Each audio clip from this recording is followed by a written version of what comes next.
Hello and welcome to my latest video. This is a bit of a departure from the previous two, focused as they were on the Macbeth extract. The tips today will cover really all of your Eduqas English Literature exams, whether that's poetry, unseen and anthology, whether that's the Lord of the Flies novel or Jekyll and Hyde, or indeed if you do any of the other texts that the exam board offers. These are fairly generic exam tips, and yet they could be the difference between you securing a Band 3, Band 4 response and being able to get into the top band, Band 5. So the tips today, there's only 3 of them. I'll try and keep this video relatively short and sweet. The idea is that you can implement these fairly quickly and easily in your writing. These aren't any substitute for knowing the texts in forensic detail. They're absolutely no substitute for having read the text thoroughly, having revised all of your quotations. I'm kind of assuming that you've already done that, but this is for those people who find themselves doing exams in class, practice papers, and feeling stuck on a Band 3, Band 4 type response and thinking, how do I tweak my approach, give the exam board what they want, and push myself into that Band 5? So, let's start with a list of these top tips. So you can see them there. I've tried to keep this short, and as I said, the idea is that these can be implemented fairly easily, and it might be the case that you're doing some of this already in some of your literature papers, but it's not yet become automatic or habitual. And I think that these are so helpful, whether you're dealing with Macbeth, whether you're dealing with an unseen poem, whether you're dealing with the anthology poems or Lord of the Flies, whatever it is, you can implement these. So let's start with the first one. What do we mean by single word zoomed in analysis?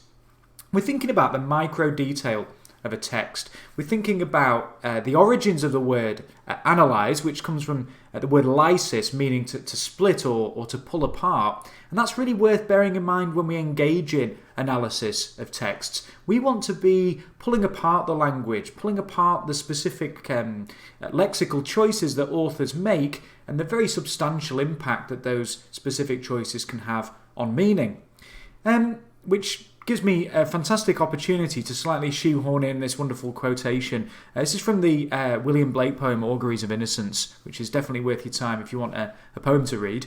Look at that opening line there, or that top line. To see a world in a grain of sand, and a heaven in a wild flower. That top line, see a world in a grain of sand, I always have that in mind when I'm thinking about analysis. And what I mean by that is, if we think of some key quotations, as we'll do over the course of this video, there are many times within a longer quotation where there's a specific word that, through its connotations or through its particular figurative interpretations, that it seems to capture something of the big ideas of the play or novella or poem. And we'll explore that by focusing on some quotations from Macbeth, but I think that's true really of any text, any quality literary text, that there are those specific choices that are very important. And that's why I've written micro and macro detail. We look at that specific linguistic choice, that lexical choice, and then we're able to move out from the micro to the macro level, the big ideas, the big concepts, the big human issues that Lord of the Flies explores or Macbeth explores, for example. So that's what we need to do. We need to see within the world of those individual lexical choices, those individual word choices, the world of the text. So let's take a look at some examples. Now I'd recommend here pausing, partly so you don't have to listen to my voice quite so much, and also so you've got the time to read these 2 examples.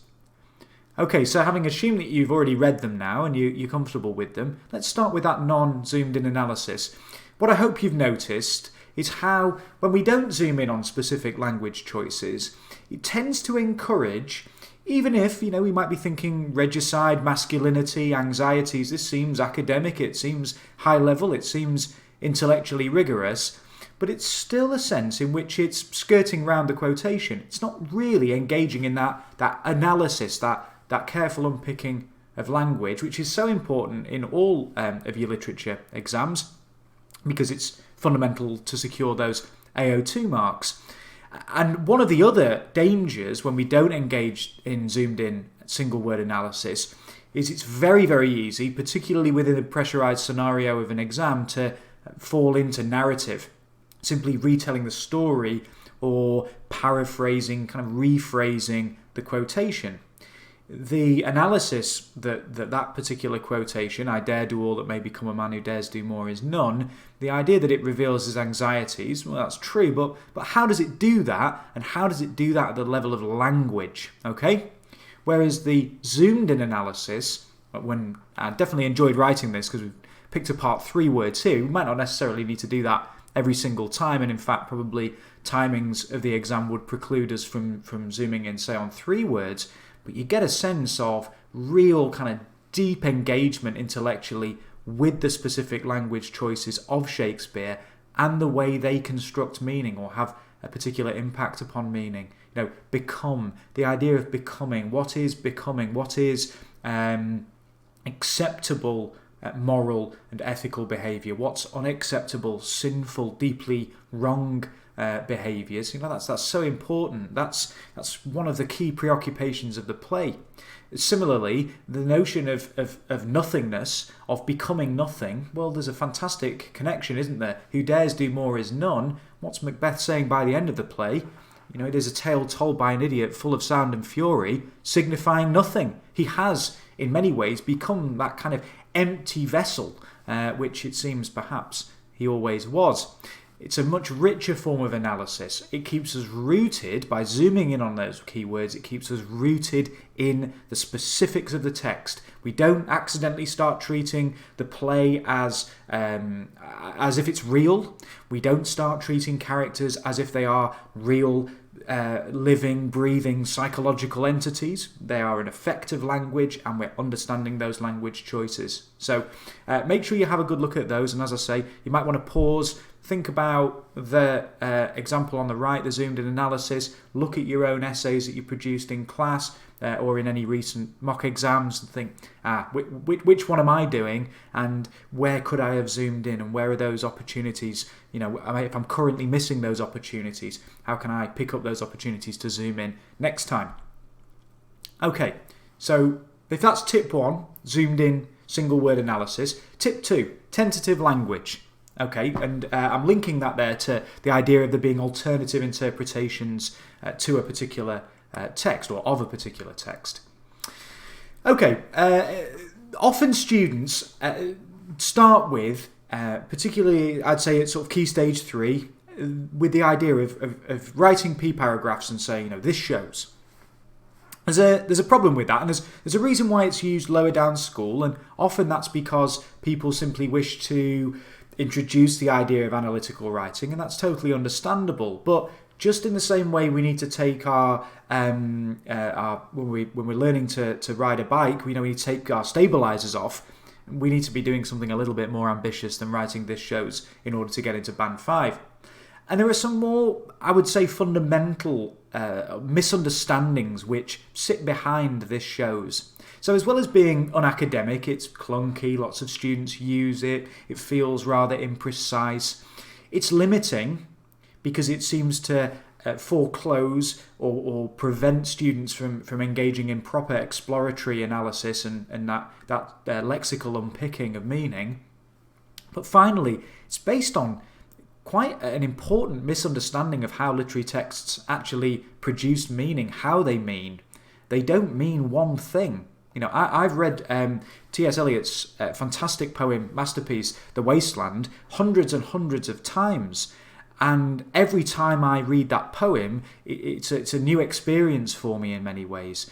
And that's because the poem never stops meaning. It's always got something new to say. So when we write this shows, we are in effect implying this sort of relationship when it comes to meaning. So on the left, we have our textual reference, our quoted material from Macbeth or a poem from the anthology, whatever it might be. And then we say this shows, and we give an interpretation. We give what appears to be the interpretation if we say this shows. Because we're arguing for a kind of very simple, straightforward, direct relationship between textual reference and single interpretation. But we know that literary texts, like, say, Macbeth, never stop having new things to say to us.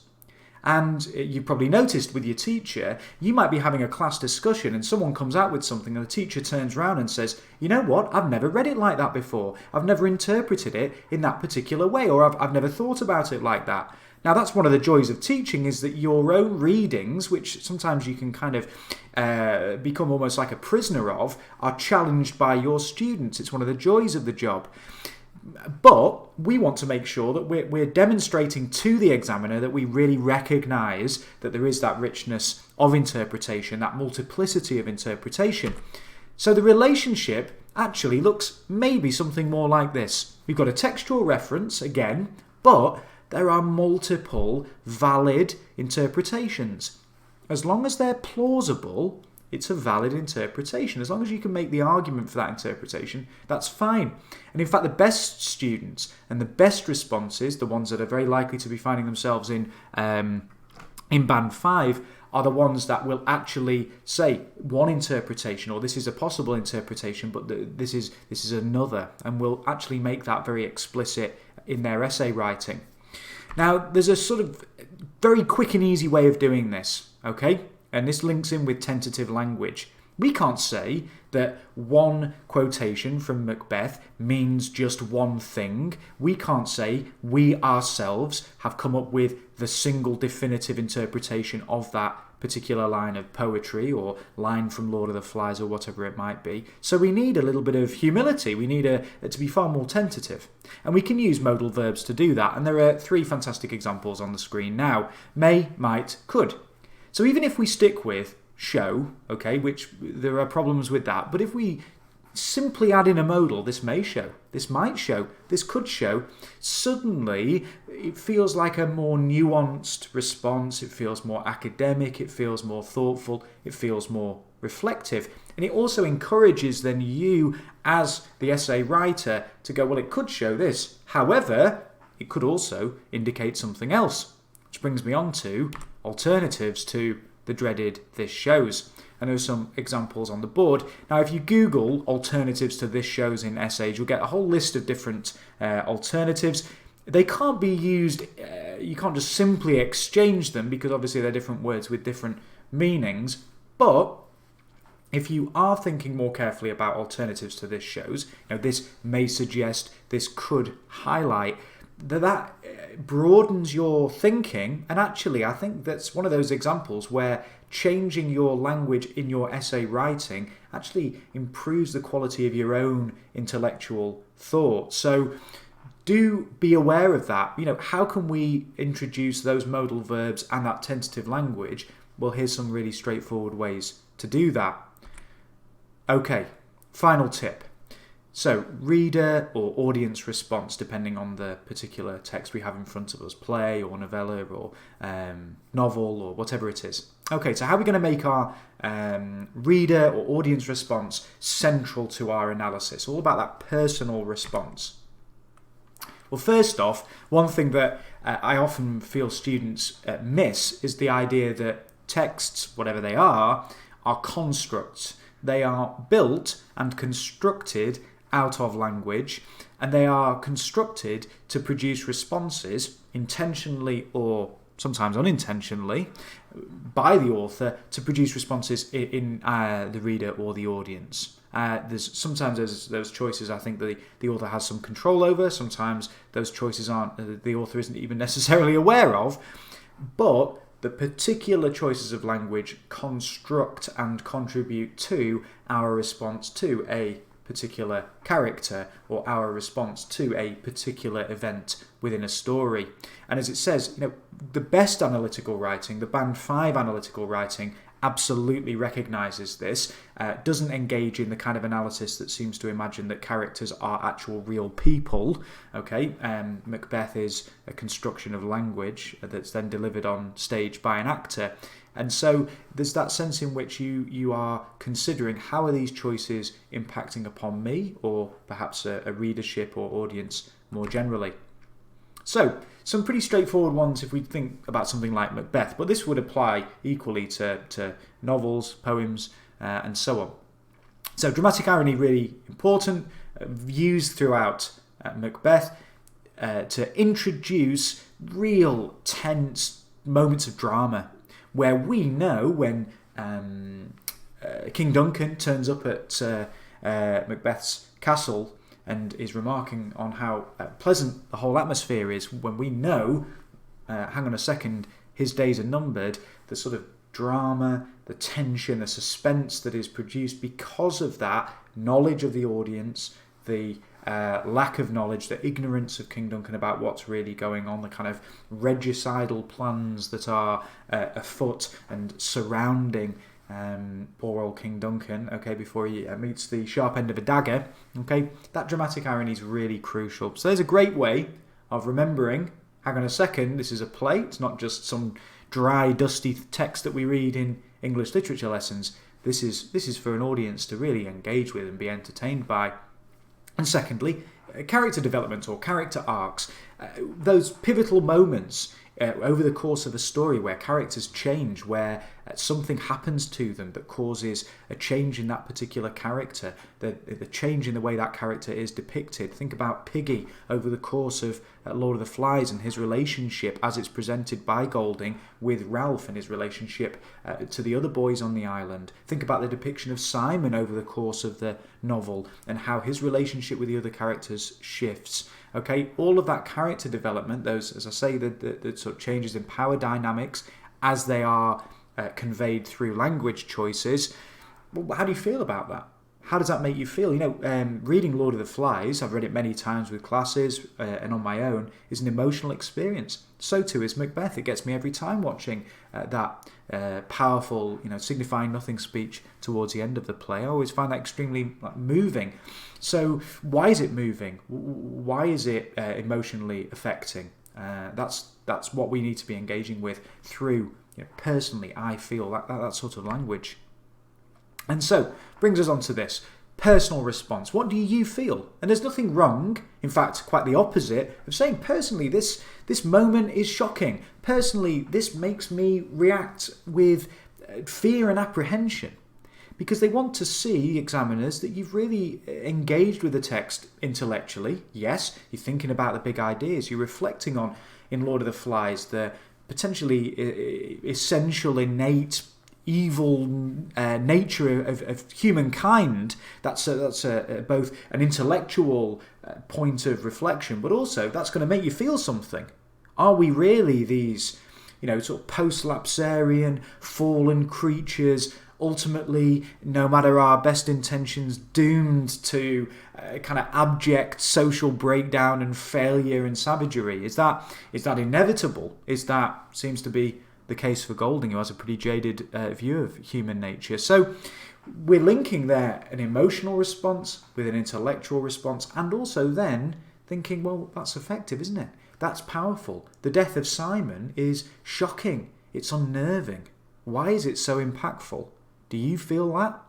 So I often get a sense sometimes from students that when the door closes at the end of the lesson, or they're walking home at the end of the day, that they've kind of put either physically or psychologically, they lock away the literary text that they've studied over the course of the day.